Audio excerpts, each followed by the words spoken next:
আলহামদু পড়া এটা হলো রাত কোনো নিয়ামতের শুকরিয়া আদায় করার মূল। কেননা আমরা তো আসলে কম্পিউটার আবিষ্কার হয়েছে, মোবাইল আবিষ্কার হয়েছে, রকেট আবিষ্কার হয়েছে, এমনকি চন্দ্রে যাওয়ার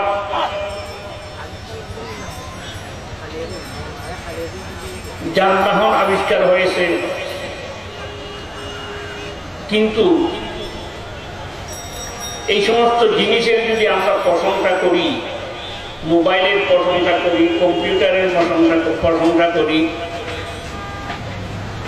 টেলিভিশনের প্রশংসা করি, তখন আপনারা বলুন এগুলো কি আসলে বাস্তবে কোনো কম্পিউটারের প্রশংসা হবে না আবিষ্কারকের প্রশংসা হবে? এগুলো কোনো কম্পিউটারের প্রশংসা বা মোবাইলের প্রশংসা কোনোদিন না। সবাই আমরা বুঝতে পারি কি এটা প্রশংসা বাস্তবে কম্পিউটারের কোনো প্রশংসা হতে পারে না, মোবাইলের কোনো প্রশংসা হতে পারে না, বরং এগুলি প্রশংসা হচ্ছে তার একমাত্র আবিষ্কারকেরই প্রশংসা। যেমন নাকি আমরা বুঝি যে মোবাইলের প্রশংসা করলে, কম্পিউটারের প্রশংসা করলে, এরকম টেলিভিশনের প্রশংসা করলে বাস্তবে ওগুলো তার প্রশংসা হবে না, বরং আবিষ্কারকেরই প্রশংসা হবে, এরকম মনে করবেন। সৃষ্টি জগতের যত কিছু জিনিসের আমরা কি করি প্রশংসা করি না কেন, ওগুলো সৃষ্টির প্রশংসা হতে পারে না। ওগুলি প্রশংসা হবে একমাত্র স্রষ্টার, আল্লাহরই প্রশংসা। কারণ আমাদের সৃষ্টির মধ্যে যত কিছু গুণাগুণ আছে, যোগ্যতা আছে, কোনো কিছু আমাদের না, আমাদের মধ্যে যা কিছু আছে সব তার কিন্তু সমস্ত তার কিন্তু। আল্লামা রুমি রহমতুল্লাহ আলাইহি সেই জন্য তিনি বলেন খুদা কি হামা চিজ ও মন চিজে তু, খুদা কি হামা চিজ ও মন চিজে তু, নয়া বর্তমান হা না চিজে নহো। ওগুলা তুমি সব কিছু দিয়েছো, আমার নিজস্ব কোনো কিছু নাই। আমার হাত আমার নয়, আমার চোখ আমার নয়, আমার নাক আমার নয়, আমার দাঁত আমার নয়, আমার পা আমার নয়, সব কিছু আপনার আপনার প্রদত্ত নিয়ামত, আমার কিছু না। এমনকি আমার জানো আমার নয়। সেই জন্য নিয়ে আত্মহত্যা বড় মহাপাপ, আত্মহত্যা বড় গুনাহ। কেননা তুমি কার জিনিসের উপর তুমি হস্তক্ষেপ করলা, এটা তো আল্লাহর কত বড় দামি জিনিস, কত বড় মূল্যবান জিনিস আল্লাহ তোমাকে এমনি দিয়েছে। তুমি তার মধ্যে যে হস্তক্ষেপ করলা, তোমার কি অধিকার? সেই জন্য আত্মহত্যা মহাপাপ। কেননা মানুষের আত্ম আমাদের না, এগুলো হলো আমাদের কাছে আমানত, এগুলো আমাদের জিনিস না, এগুলো হলো আমানত। সেই জন্য আমরা আমাদের আমানত এগুলোকে ঠিক মতে যদি আমরা কি করি, ওগুলোকে যদি পরিচালনা করি, তখন আল্লাহর কাছে আমরা পুরস্কৃত হব। আর যদি অন্যায় ভাবে এগুলো যদি আমরা পরিচালনা করি, তখন আল্লাহর কাছে আমরা শাস্তি ভোগ করতে হবে। সেই জন্য আরেফি বলেন যে, আরেফি রুমি বলতেছেন যে ইয়ামানত চন্দ্র রোজা নদে মাস, ইয়ামানত চন্দ্র রোজা নদে মাস, দর হাকিকত মালিকে হর সেই উদাস। এগুলো আমার না, আমার জানো আমার না, সবকিছু আমাদের ধার্মিক। সুতরাং আমরা কোন প্রশংসার মালিক নয়। সেই জন্য আমাদের আরবিতে বলা হয় লিয়ান্না হামদাল মসনু ইয়াকুল হামদাল লিসানি হাকিকাতান। সৃষ্টির কোনো প্রশংসা হতে পারে না। সৃষ্টির যদি আমরা প্রশংসা করি, তখন ওই যে প্রশংসা কার হবে? স্রষ্টার হবে। সৃষ্টির কোনো প্রশংসা না, সৃষ্টি প্রশংসার যুগ না। তো বান্দা যদি কোনো নিয়ামত অর্জন করে, তখন তার মুখে যদি আলহামদুলিল্লাহ বলে, তখন আল্লাহ পাক বেশি খুশি হয়। কি আল্লাহ পাক অর্থাৎ আল্লাহ পাক বলেন যে বান্দা নিজের অযোগ্যতা কি করলো, প্রকাশ করলো, আর তার যে সবকিছুর মালিক যে আমি, সেই জন্য আমি একমাত্র প্রশংসার মালিক, সে যে স্বীকার করলো। সেই জন্য আল্লাহ পাক তাআলা বলেন আলহামদুলিল্লাহ। কোন নিয়ামতের শুকরিয়া আদায় করার মূল জিনিস হলো কি আলহামদুলিল্লাহ। যেমন আমরা বলবো আল্লাহ পাক আমাদের অযোগ্যতা আমরা কি করলাম, স্বীকার করলাম। আল্লাহ আমরা কোন কিছুর মালিক না, একমাত্র সবকিছুর মালিক আপনি সবকিছুর মালিক একমাত্র আল্লাহ। সুতরাং আমরা প্রশংসার যোগ্য না, সমস্ত প্রশংসার যোগ্য একমাত্র আল্লাহ। আল্লাহ কত বড়। এখন কথা হলো, আমি এদিক সেদিকের কথা বলে বিশেষ লাভ হবে না, ক্ষতি হবে। আমার বিষয়বস্তু হলো 4টি বিষয়ের উপর আমাকে আলোচনা করতে হবে। 4টি বিষয়ের উপর আলোচনা, বিস্তারিতভাবে আলোচনা করতে গেলে 4 ঘন্টার প্রয়োজন হবে, কিন্তু আমাকে 8 ঘন্টার মধ্যে এই সমস্ত আলোচনা শেষ করতে হবে। একটি বিষয় হলো, ওগুলো সব কিছু জ্ঞানের বিষয়, সাধারণ মানুষ এগুলো বুঝতে একটু কষ্ট হবে। একটা বিষয় হলো, বর্তমান যুগের মধ্যে কিছু এমন ফেতনা বের হয়েছে, বর্তমান তারা এগুলা মানুষকে, জনসাধারণকে বিভ্রান্ত করার জন্য তারা এগুলা বলে থাকে। আমাদের সামনে কোরআন হাদিস আছে, আবার মযহাব কি,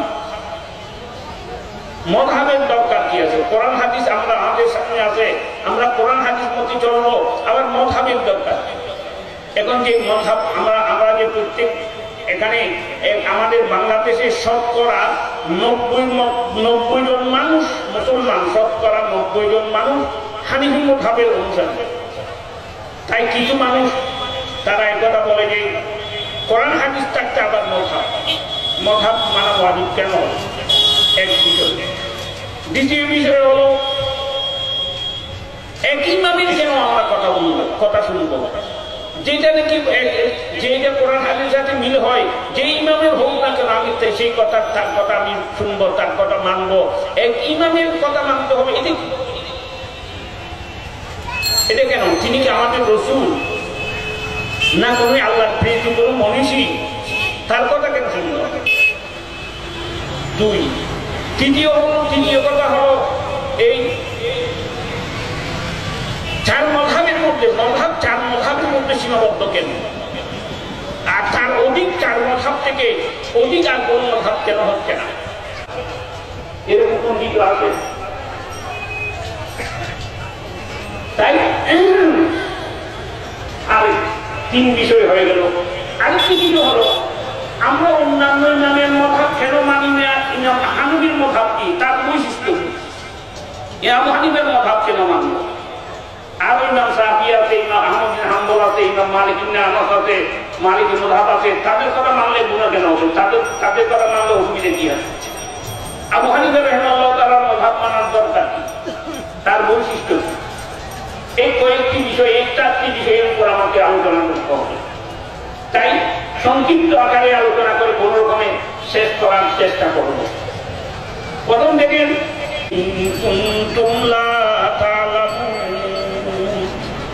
তোমরা জ্ঞানী ব্যক্তিদের কি করো?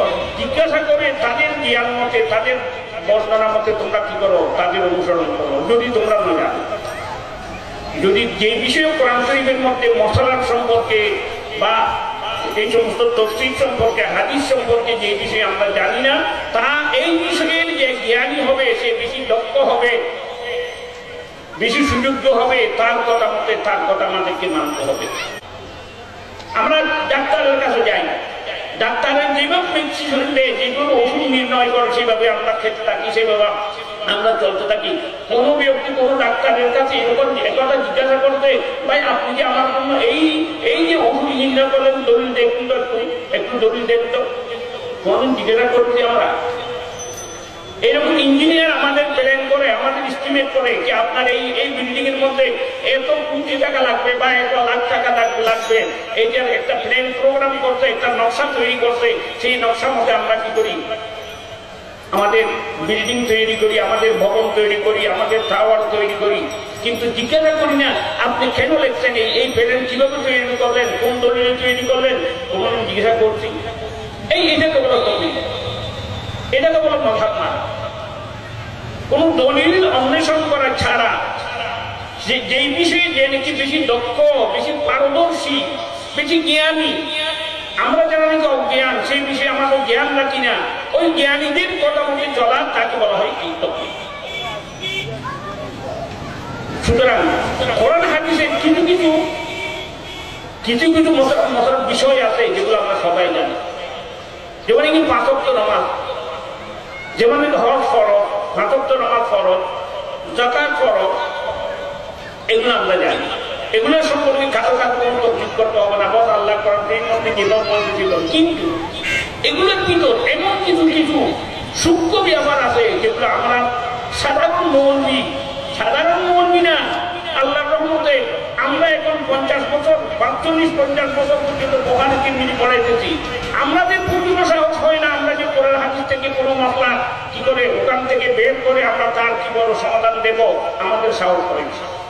অথচ আমরা কোরআন হাদিসের তফসির করতেছি, হাদিসের ব্যাখ্যা করতেছি, কোরআনের তফসির করতেছি, ফিকহ শাস্ত্রের মানুষকে বুঝাইতেছি, কিন্তু আমাদের পর্যন্ত সাহস হয় না যে আমরা কি করবো সরাসরি কোরআন শরীফ থেকে কোনো কিছুর সমাধান বের করে তা বর্ণনা করবো।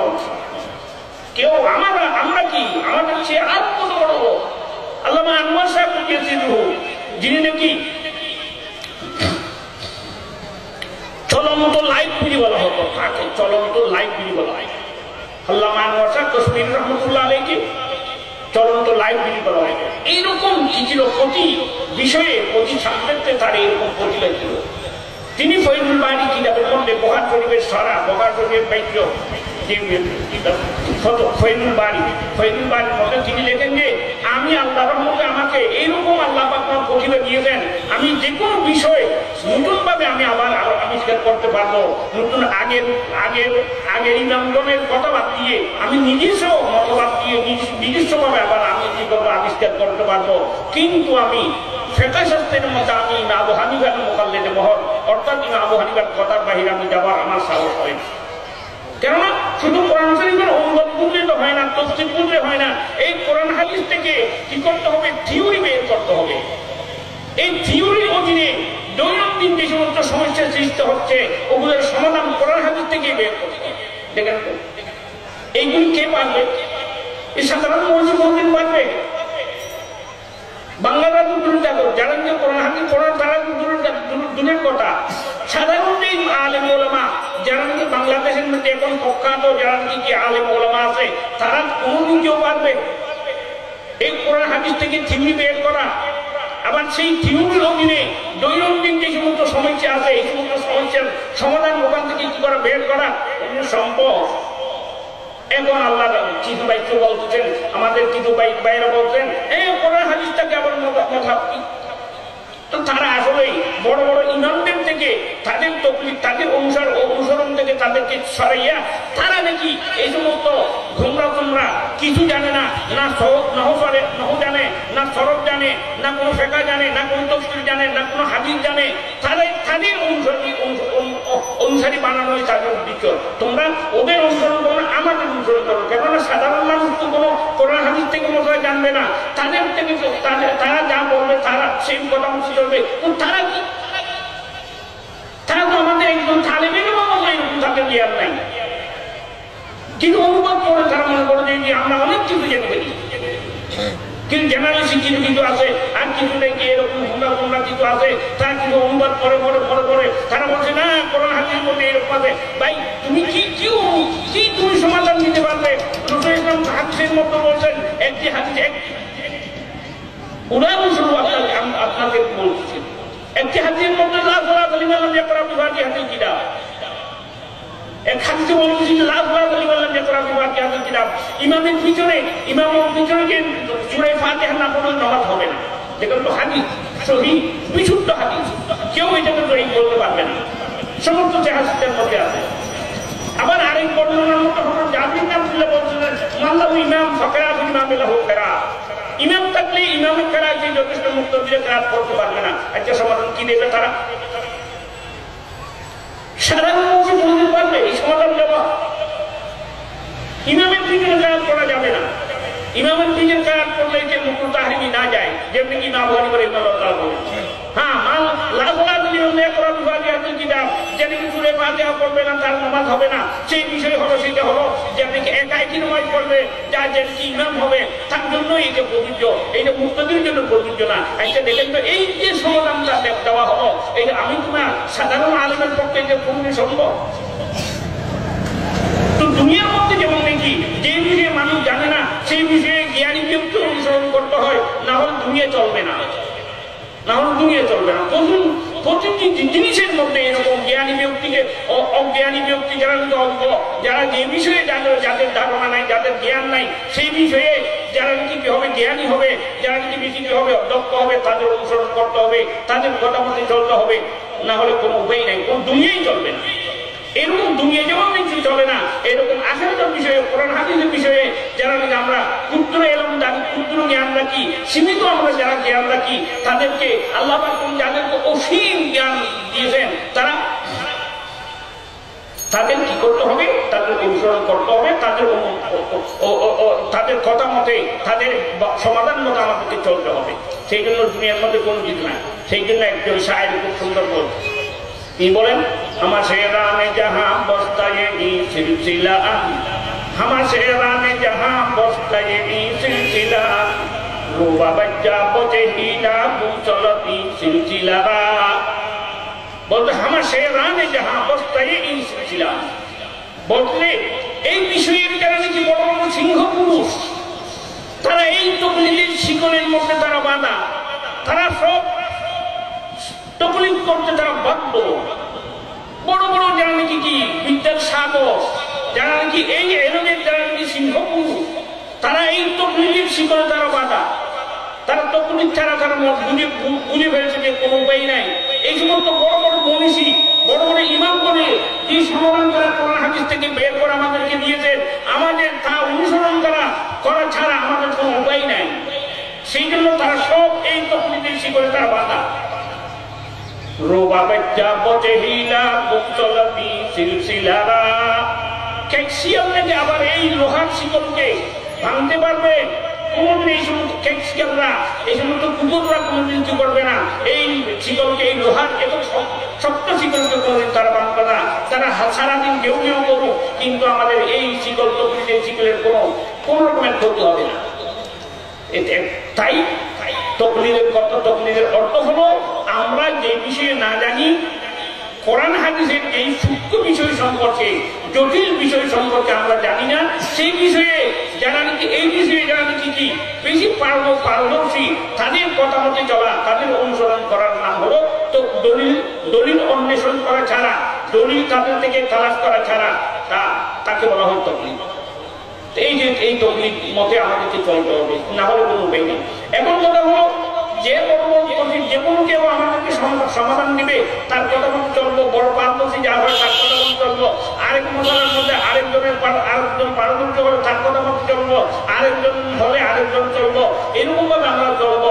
সুতরাং একজনের একই ইমামের যে কোনো ইমাম আমি ধরবো, যে কোনো ইমামের অনুসরণ করবো, প্রতিটি বিষয়ে সেই ইমামের কথা মতো চলতে হবে, অন্য ইমামের কথা মতো চলা কি হবে না, জায়েজ হবে না, এটা করতে গেলে। এখন তো বুঝলাম যে যে বিষয়ে আমাদের যে জ্ঞান নেই, সেই বিষয়ে জ্ঞানী ব্যক্তিদের কথা মতো চলার নাম হলো তকলিদ। এটা তো ঠিক, কোন দুনিয়াও চলে না, আখিরাতের কামও চলে না, দিনের কামে চলে না, দুনিয়ার কামও চলে না, তকলিদ করতে হবে। জ্ঞানী যারা আমরা জানি না, তারা জ্ঞানী ব্যক্তিদের তকলিদ করতে হবে, সেই বিষয়ে যে দক্ষ হবে, যে পারদর্শী হবে, তার কথা মতো চলতে হবে, এইটাকে বলা হয় তকলিদ। এখন বলা হলো এক ইমামের কথা, এটাকে ব্যক্তি তকলিদ, একটাকে বলা হয় মুক্ত তকলিদ, আরেকটা বলা হয় ব্যক্তি তকলিদ।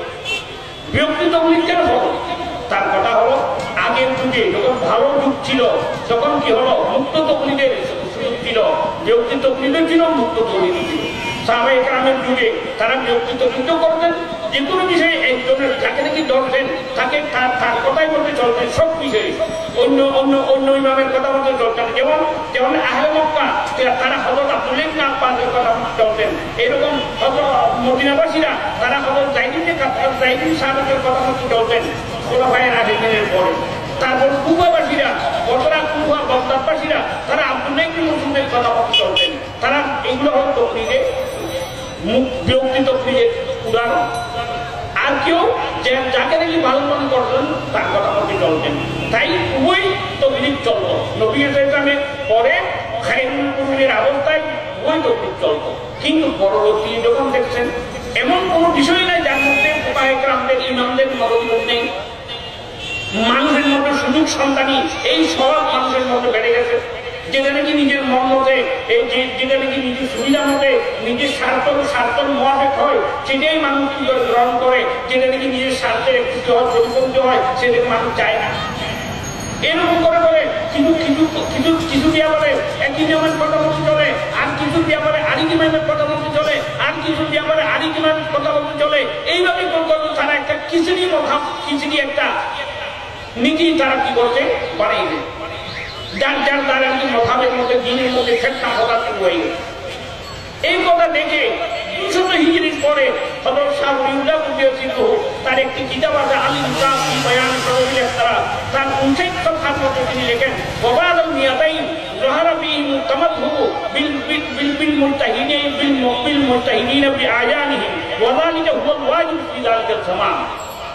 তিনি বলেন শাহ ওলিউল্লাহ তিনি ইমামুল হিন্দ, তিনি বলেন যে 200 হিজরির পরে যখন প্রতিদিন মশালার সম্পর্কে ইমামদের মতবিরোধ হয়ে গেছে, এখন মানুষ সুযোগ সন্ধানী হয়ে গেছে।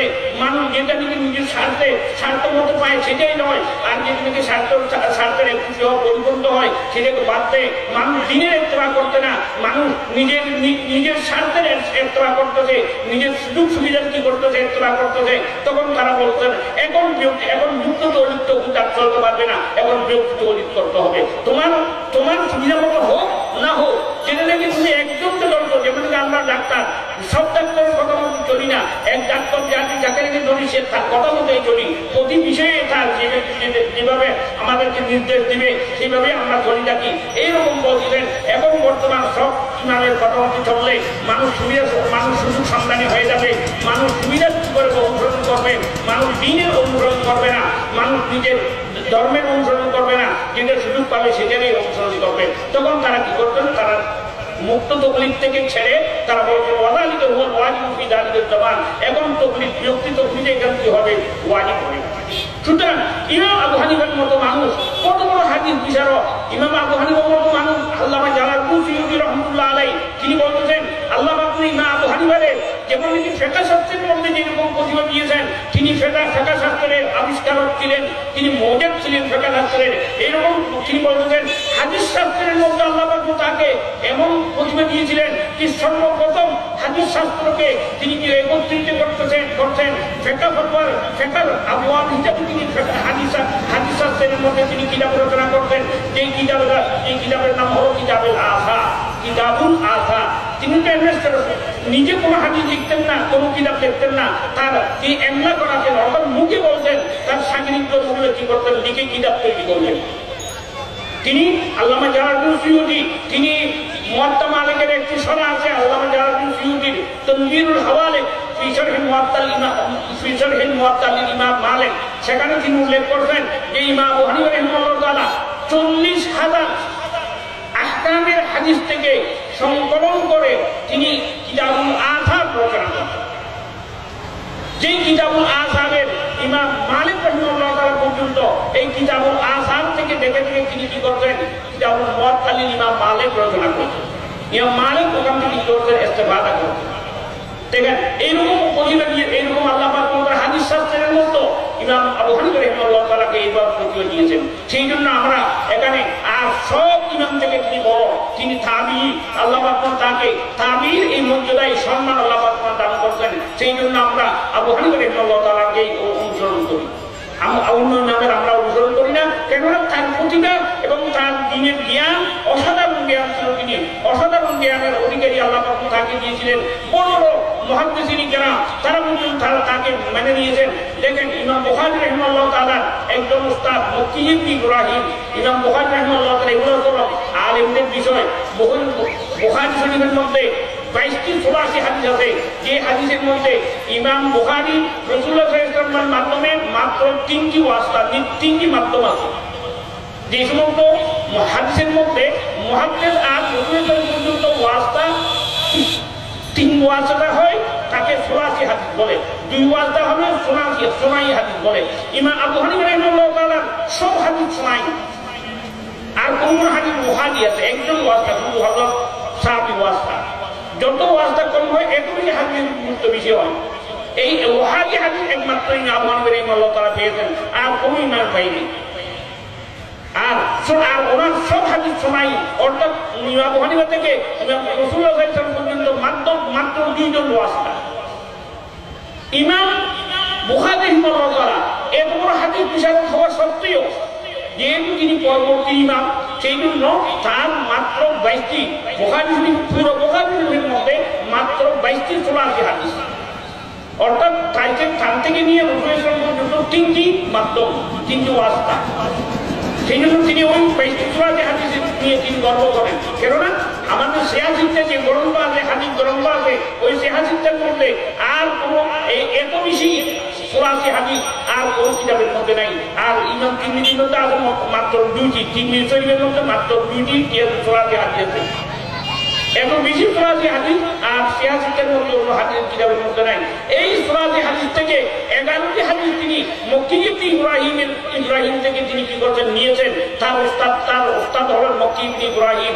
এই মক্কি ইবনে ইব্রাহিম কত বড় দরজা, ইমামুল আইম্মা, সদরুল আইম্মা, তার উপাধি ছিল সদরুল আইম্মা। তিনি আবু হানিফা সম্পর্কে তিনি বলা, তিনি আবু হানিফা ওয়াক্তারান হুদাওয়া। এই মক্কি ইবনে ইব্রাহিম আবু হানিফা থেকে হাদিস শিখছেন এবং আবু হানিফার সঙ্গে সঙ্গে থাকতেন। আবু হানিফা তিনি কি করতেন, হাদিস বর্ণনা করতেন, হাদিস শিখছেন।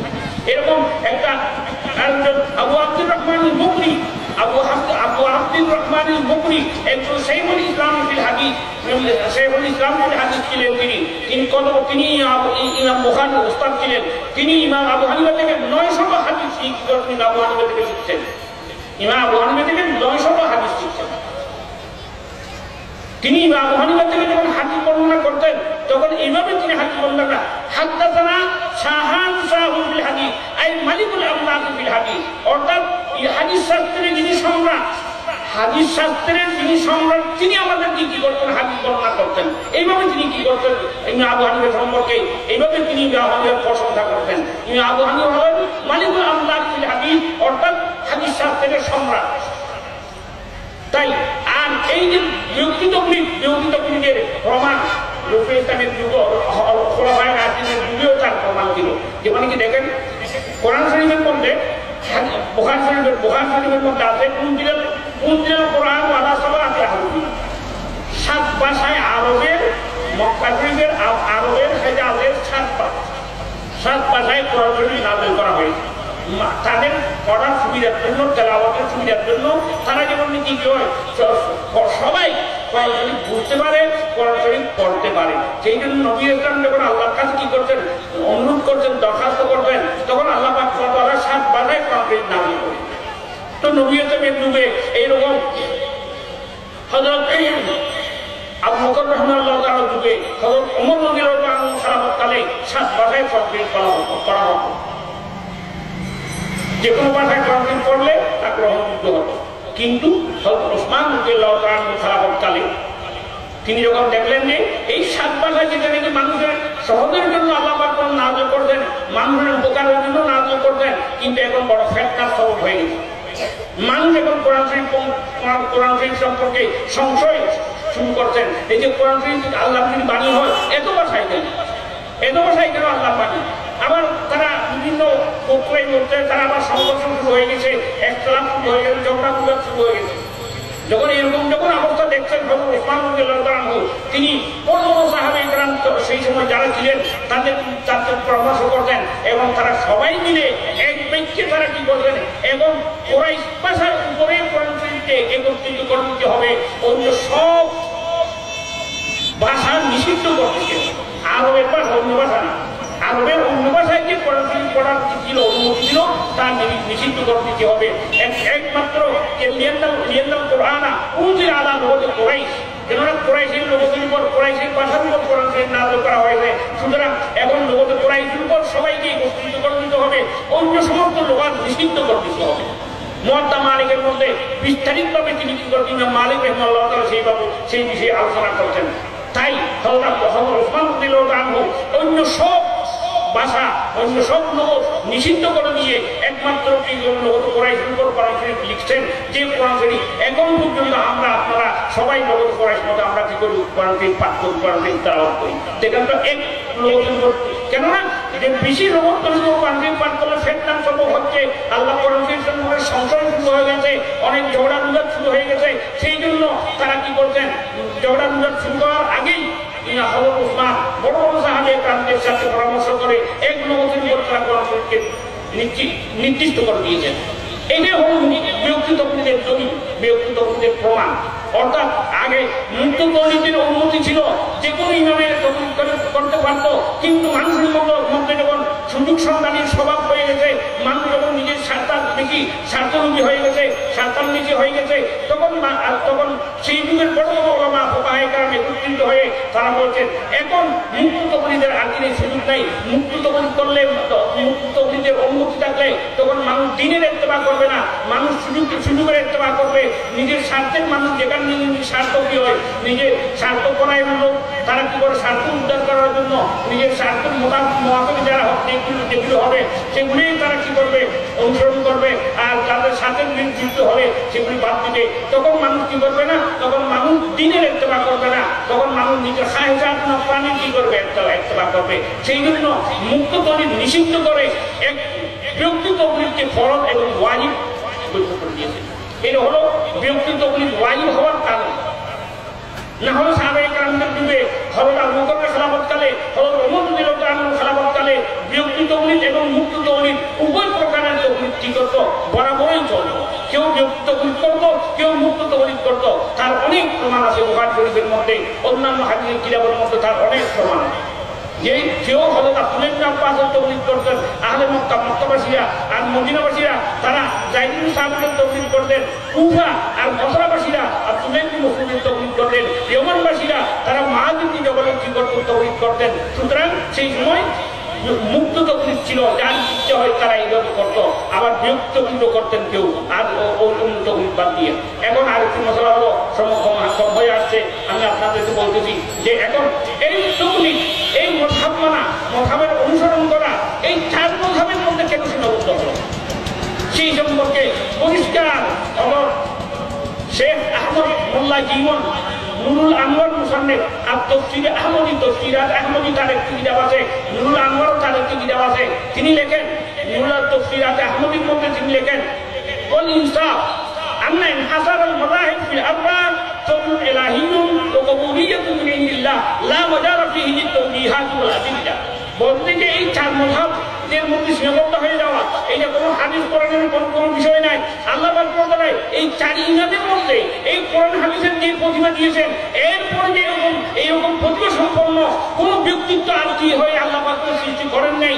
আর এদের যে সমস্ত ফিকহ শাস্ত্র তারা রচনা করে গিয়েছেন, তাদের এই ফিকহ শাস্ত্রকে, এই চারজনের ফিকহ শাস্ত্রকে মানুষ যেভাবে কি করছেন, গ্রহণ করে নিয়েছেন, এইরকম আর কোন ইমামের ফিকহ শাস্ত্র এরকম যে হয়ে নাই, চলে নাই, এরকম চালু হয় নাই, এরকম চালু হয় নাই। সেই জন্য এই চার ইমামের তকলিদের উপর কি হয়েছে, এনহাসার হয়ে গেছে, তিন সমাজ কি হয়ে গেছে, সীমাবদ্ধ হয়ে গেছে। এটা কোনো হাদিসের কোনো কথা না। যেমন তার একটা উপমা, যেমন একজন মানুষের 8জন ছেলে ছিল, সন্তান ছিল, কিন্তু মরতে তার 4জন সন্তান তার জীবিত অবস্থায় কি হয়ে মারা গেছে, আর মাত্র আছে 4জন সন্তান। তার মৃত্যুর সময় 4জন সন্তান জীবিত ছিলেন।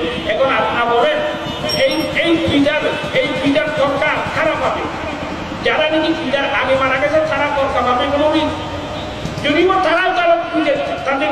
তাদের পিতা ছিল, যারা মারা গেছে তাদের পিত, যিনি মারা যাচ্ছেন, আর যারা আছে জীবিত আছে তাদের পিত, কিন্তু যারা পিতার আগে মারা গেছেন তারা কোনোদিন পিতার কি তর্কা পাতে পারে না।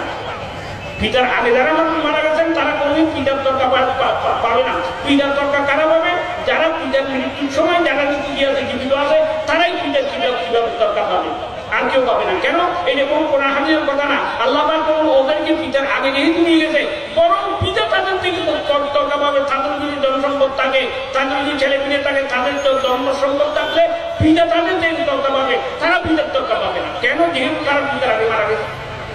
এইরকম মনে করবেন, এইরকম কি হয়েছে তকলিদের যে আবারও অন্যান্য নিয়ম, তারাও অনেক মযহাব রচনা করছেন, কিন্তু তাদের মযহাবগুলি যেমন সুফিয়ানি সৌরি আছে, আব্দুল্লাহ ইবনে মুবারক আছে, ইব্রাহিম নবী আছে, আরো অনেক বড় ইমাম, তার মানে কি ফিকহ শাস্ত্রের মধ্যে অনেক কিতাব রচনা করছেন, কিন্তু তাদের ফিকহ শাস্ত্র এইরকম কবুল হয় না, গ্রহণযোগ্য হয় না, সমাদৃত হয়নি, সেই জন্য তাদের ওগুলো কি হয়েছে মিটে গেছে। কিছু কিছু থাকলে ওগুলো অনুসরণ করতো না, কারণ 1000-2000 আছে, কিন্তু এই যে কোটি কোটি সমস্যার সমাধান যেখান থেকে বের করতে হবে অন্য ইমামের কাজ কোথায় যাবে না। তাদের শাস্ত্র এরকম গ্রহণযোগ্য হয় নাই, এরকম মানুষের কাছে সমাদৃত হয় নাই, সেই জন্য তাদের ইমান মিটে গেছে। একমাত্র আছে এবং ওই 4 ইমামের যে কোনো বিষয়ের সমাধান দেওয়ার জন্য এই 4 ইমামের মধাবে 4 ইমাম যা কিন্তু মধাব রচনা করেছেন, এই মধাবের উপর থাকলে কেমন পর্যন্ত দুনিয়ার মধ্যে পৃথিবীর বিভিন্ন সমস্যার সৃষ্টি হবে, সব সমস্যার সমাধান দেওয়া যাবে এই 4 ইমামের মধাবের অনুসরণ করলে। অন্য ইমামের মধাব এইরকম গ্রহণযুক্ত হয় নাই, এইরকম সমাদৃত হয় নাই, তারা সব হয়ে গেছেন, মারা গেছে। সেই জন্য তিনি বলেন যে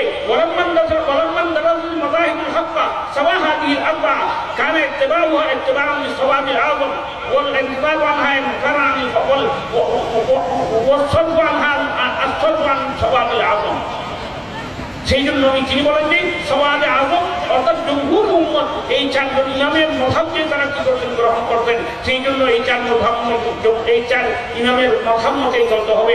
কারণ অন্য যারা কি করতেন, মযহাব রচনা করতেন, ফিকহশাস্ত্র তারা রচনা করতেন, তাদের ফিকহশাস্ত্র এইরকম গ্রহণযোগ্যতা লাভ করতে পারে নাই, আর তারা এরকম সব কিছুর সমাধান দিতে তারা সক্ষম হন নাই। সুতরাং তাদের কয়েকশো মশলার মধ্যে যদি সমাধান তাদের মযহাব মতে পাওয়া যেতে পারে, কিন্তু অন্যান্য হাজার মশলার মধ্যে তারা সমাধান কোথায় পাবে, কোথায় যাবে। সেই জন্য একমাত্র এটা কোনো কোরআন হাদিসের কথা না, এটা সৃষ্টিগত কথা। আল্লাহ পাক তারা যেহেতু এই 4 মযহাবের 4 ইমামের মযহাবকে কি করতেন, গ্রহণ করে নিয়েছেন এবং সমস্ত মানুষের কাছে, জনগণের সামনে, সমস্ত ওলামায়ে কেরামের সামনে, সমস্ত মশায়েখ মুহাদ্দিসিন কেরামের সামনে এই 4 মযহাবেই সমাদৃত হয়েছে। সেই জন্য এখন আর কোন মযহাব অনুসরণ করা করতে হবে না, জায়েজ হবে না। কেননা প্রতিটি বিষয়ে তাকে এরকম সমাধান দেওয়া এরকম তাদের ব্যবস্থা নাই, তাদের মযহাবের মধ্যে এরকম কোনো সুবিধা নাই। সেই জন্য এই 4 মযহাবের মধ্যে তাকলিদ এখন কি হয়ে গেছে, সীমাবদ্ধ হয়ে গেছে। এখন আমাদের তাকলিদ করতে হবে এই 4 ইমামের মযহাব থেকে কোন এক ইমামের মযহাবে কি করতে হবে, তাকলিদ করতে হবে। আর তাকলিদ ছাড়া দুনিয়ার মধ্যে কোনো উপায় নাই। আমরা আমাদের নিজস্ব মতে যদি চলতে চাই তখন মযহাবের দ্বীনের অনুসরণ হবে না, তখন মানুষ নিজের স্বার্থ অনুসরণ করবে, তখন মানুষ নিজের স্বার্থ মতে ধর্মকে কি করতে হবে, চালানোর চেষ্টা করবে, তখন দেশের মধ্যে ফিতনা আরম্ভ হয়ে গেছে। এখন আমি যদি এই সমস্ত এখন বর্তমান যারা মযহাব ছেড়ে দিচ্ছে, তাদের মযহাব মতে চলতেছে। এখন বর্তমান সৌদি আরবরা, সৌদি শেখরা এখন 2 ওয়াক্ত নামাজ একসাথে পড়ে, 2 ওয়াক্ত নামাজ একসাথে করে জমা বাইরে করে ঘরে বসে বসে 2 ওয়াক্ত নামাজ, আসরের নামাজ দৌড়ার সময় পড়ে গেলে, এরকম এশারের নামাজ মসজিদের সাথে পড়ে গেলে তারা শুধু সন্ধান দেখে করবে। এরকম তারা এখন 20 রাকাত তারাবি নামাজ একটু যখন কষ্ট হচ্ছে, এখন বলছে 20 রাকাত তারাবি নাই, অথচ তারা এখন বলছে 8 রাকাত তারাবি, এখন 20 রাকাত তারাবি 8 রাকাত করে দিচ্ছে, এখন সুবিধা করতে চাইছে।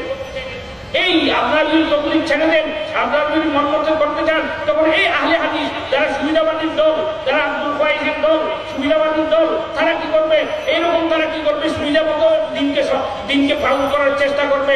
কোরআন হাদিসের প্রকৃত যে ইতিহাসের নস আছে, কোরআন হাদিসের প্রকৃত যে ব্যাখ্যা আছে, সেই ব্যাখ্যা মতো তারা আমল করবে না। তাদের সুবিধা মতো তারা কোরআন হাদিসকে কি করবে, কোরআন হাদিসের ব্যাখ্যা করতে চাইবে এবং কোরআন হাদিস ব্যাখ্যা করে সেই মতো করতে চাইবে। যেমন এখন 20 রাকাত হাত তারাবিকে 8 রাকাত করে দিয়েছেন, এরকম তারা কি করবেন, 3 রাকাত 3 তালাককে 1 তালাক করে দিয়েছেন। আল্লাহ পাক বলেন এই সমস্ত মযহাবের ফিতনা থেকে আমাদেরকে হেফাজত করুন। ওয়া আখিরু দাওয়ানা আলহামদুলিল্লাহি রাব্বিল আলামিন। তাই সর্বস্তরের জনতার প্রতি বিনীত অনুরোধ, আমরা রাস্তায় দাঁড়িয়ে না থেকে মাহফিলের সৌন্দর্য রক্ষার্থে মাহফিল প্রাঙ্গণে বসে পড়ি। মহান গ্রন্থ কালামে পাক থেকে তেলাওয়াত করবেন